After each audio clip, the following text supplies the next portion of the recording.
quanto maior for o grau da tua intimidade com Deus, maior será o nível da revelação. É por isso que quase que a metade do Novo Testamento foi escrito por Paulo. E em 2 Coríntios 12:7 foi dado um espinho na carne para que ele não se exaltasse pelo quê? Pela excelência das revelações.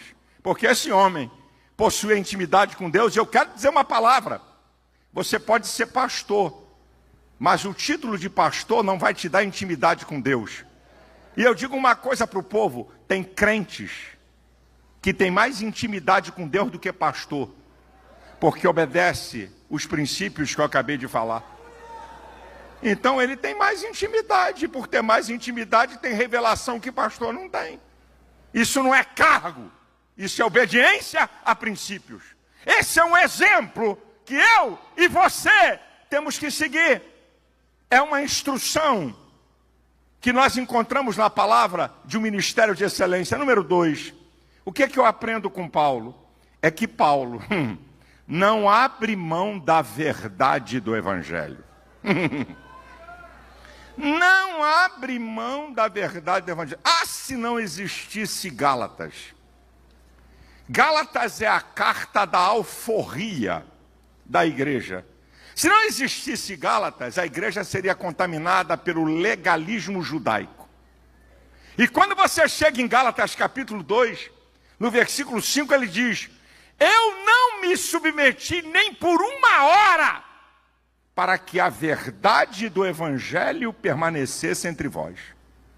Depois, a partir do versículo 11, Paulo resiste a Pedrão na cara.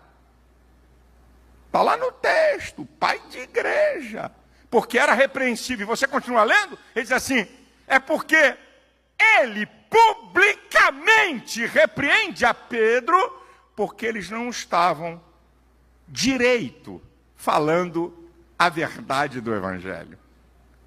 Quando estava com judeus era judeu, quando estava com gentios era gentio. Você é chapéu de 2 bicos? Que história é essa, Pedro?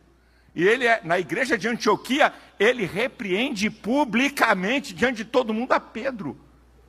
Porque não abre mão da verdade. Pastores da ADVEC, nós não podemos abrir mão da verdade do Evangelho. Pode vir com a moda que quiserem, com a teologia que quiserem, pesquise na palavra.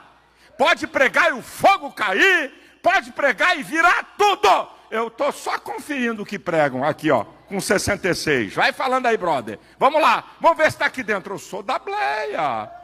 E na Bleia nós temos muitos defeitos, mas uma coisa da Assembleia de Deus é o fundamento teológico. Ah, irmão, nessa eu estava falando com uma igreja, agora que eu fui convidado, que o Senhor me leva para igrejas que têm crise, porque a vida vai caminhando, então a gente passa a ter um respeito pela história, e eu fui pregar numa igreja em crise. Aí eu disse: olha, com todo respeito, nossa igreja não é perfeita, que perfeição é no céu, mas uma coisa da igreja, da marca da Assembleia de Deus, é a teologia, e nós não negociamos teologia.